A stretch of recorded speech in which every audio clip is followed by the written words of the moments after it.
స్కూల్కి వెళ్లే పిల్లలు సాయంత్రం ఇంటికి రావడం కాస్త ఆలస్యమైతే తల్లిదండ్రులు కంగారు పడతారు. కొంతమంది తమ పిల్లలు విదేశాలకు వెళ్తే ఎప్పుడు తిరిగి వస్తారు అని ఎదురుచూస్తారు. అలాంటిది ఈ భూమండలాన్ని వదిలి సాహస యాత్ర కోసం అంతరిక్షంలోకి వెళ్ళి అక్కడ అన్ని అడ్డంకులు ఎదురైతే, అనుకున్న సమయానికి యాత్ర సాగకపోతే ఇంకెంత ఆందోళన పడతారు. కానీ 58 ఏళ్ల మహిళ పట్టువీడలేదు. ఆలస్యమైన అంతరిక్షంలో అడుగుపెట్టింది. కానీ తిరుగు ప్రయాణం మాత్రం అంత ఈజీగా లేదు. నిత్యం కొత్త సమస్యలతో వాయిదా పడుతూనే ఉంది. గంటలు రోజులయ్యాయి, రోజులు వారాలయ్యాయి. అయినా కానీ సునీత విలియమ్స్ తిరుగు ప్రయాణంపై స్పష్టత రావడం లేదు.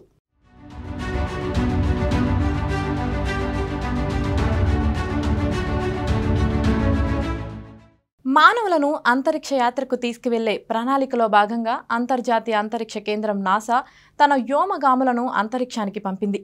నాసా బోయింగ్తో కలిసి వ్యోమగాములను పంపింది. వ్యోమగాములు కక్షలో ఉన్న అంతరిక్ష ప్రయోగశాలలో 8 రోజులు గడపాలని నిర్ణయించారు. ఇందులో భాగంగా జూన్ 5న బుచ్ విల్మోర్ అనే మరో ఖగోళ శాస్త్రవేత్తతో కలిసి సునీత అంతర్జాతీయ అంతరిక్ష కేంద్రంలో ల్యాండ్ అయింది.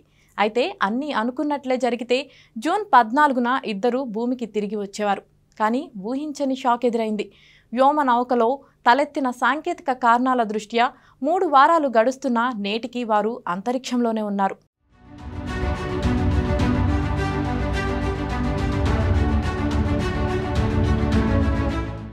Space ship propulsion system helium leakage కారణంగా సమస్య ఏర్పడింది. ప్రస్తుతం ఇద్దరు అంతరిక్షంలో ఉన్నారు. కాగా జూన్ 14కి బదులుగా భూమికి తిరిగి వచ్చే తేదీని జూన్ 26గా నిర్ణయించారు. కానీ మళ్ళీ అదే సమస్య. స్టార్ లైనర్ స్పేస్ క్రాఫ్ట్లో మరోసారి సాంకేతిక సమస్యలు తలెత్తడంతో వారి ప్రయాణం వాయిదా పడినట్లు నాసా ప్రకటించింది. వ్యోమ నౌకలో హీలియం లీకేజ్ సమస్య ఏర్పడటంతో దాన్ని సరిదిద్దే పనిలో స్టార్ లైనర్ ఇంజనీర్లు ఉన్నారు. అయితే ఇప్పటికీ ఇంకా పరిష్కారం దొరకలేదు. దీంతో సునీత విలియమ్స్ మరో వ్యోమగామి బుచ్ విల్మోర్ ఎప్పుడు భూమికి తిరిగి వస్తారన్న విషయంలో స్పష్టత లేదు. అయితే ఈ బోయింగ్ కంపెనీ కూడా ఎంతో కాలం నుంచి ట్రై చేస్తూ ఉన్నారు.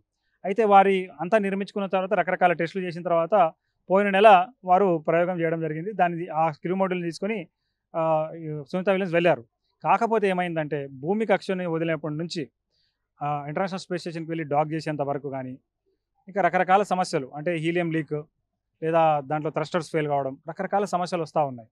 సో ఇది మొట్టమొదటి ప్రయోగం వల్ల ఇట్లాంటి సమస్యలు ఉన్నాయని చెప్పేసి అయితే బోయింగ్ కంపెనీ చెప్తా ఉంది. కాకపోతే ఈ టెక్నాలజీని మేము సరి చేసుకుంటామని కూడా చెప్తా ఉన్నారు.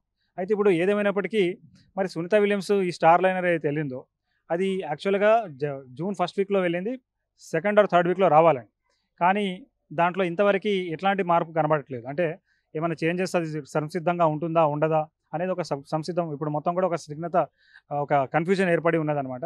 సో మొత్తానికి మొదటి జూన్ 1st వీక్లో వెళ్ళి జూన్ 3rd వీక్లో రావాల్సిన ఈ సునీత విలియమ్స్కి సంబంధించిన ఈ ఒక క్రూ మాడ్యూల్ ఏదైతే ఉందో, అంటే బోయింగ్ కంపెనీకి సంబంధించిన క్రూ మాడ్యూల్, అది పూర్తిగా ప్రాపర్గా ఉందా లేదా అనేది ఏమాత్రం క్లారిటీ లేదు. కానీ నాసా మాత్రం వేరే ఏర్పాట్లు చేస్తుందని చెప్పుకోవచ్చు.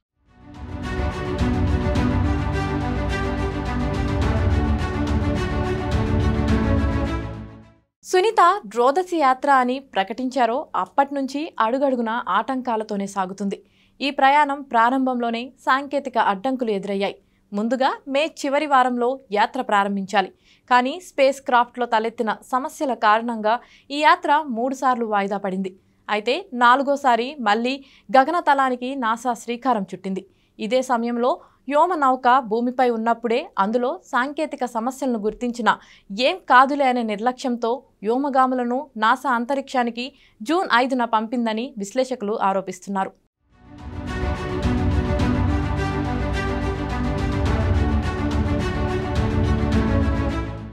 మూలిగే నక్కపై తాటిపండు పడింది అన్నట్టుగా ముందే వ్యోమనౌకలో తలెత్తిన సాంకేతిక సమస్యలు, హీలియం లీకేజ్ వంటి అవరోధాలతో సతమతమవుతున్న నాసాకు పేలిన రష్యా ఉపగ్రహం తలనొప్పిగా మారింది. వాస్తవానికి అంతరిక్షంలోని రష్యా ఉపగ్రహం డెడ్ అయిందని, అది ఎప్పుడైనా పేలొచ్చని దాదాపు 2 నెలల క్రితమే రష్యా ప్రకటించింది. అయినా నాసా స్టార్ లైనర్ను అంతరిక్షంలోకి పంపించింది. అయితే సునీత విలియమ్స్ బుచ్ విల్మోర్తో ప్రయాణించిన వ్యోమనౌక స్పేస్ స్టేషన్ను చేరుకున్న తరువాత డెడ్ అయిన రష్యా ఉపగ్రహం పేలిపోయింది. దీంతో విలియమ్స్, బుచ్ విల్మోర్ కనీసం స్పేస్ సెంటర్ నుండి బయటకు వచ్చే అవకాశం సైతం లేకుండా పోయినట్టు తెలుస్తుంది.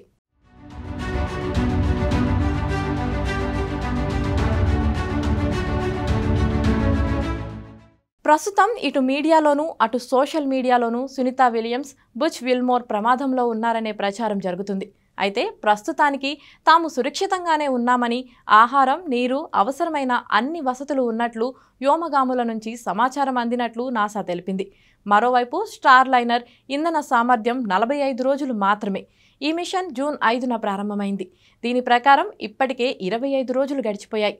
ఇప్పుడు కేవలం 20 రోజులు మాత్రమే మిగిలింది. ఈలోగా సునీత విలియమ్స్ భూమికి చేరుకోవాలి. అయితే స్టార్ లైనర్ సమస్యతో వారి రాకపై ఇంకా సస్పెన్స్ కొనసాగుతుంది. స్టార్ లైనర్ మరమ్మతులు పూర్తయిన తర్వాతే సునీత విలియమ్స్, విల్మోర్ భూమిపైకి చేరుకునే అవకాశం ఉంది.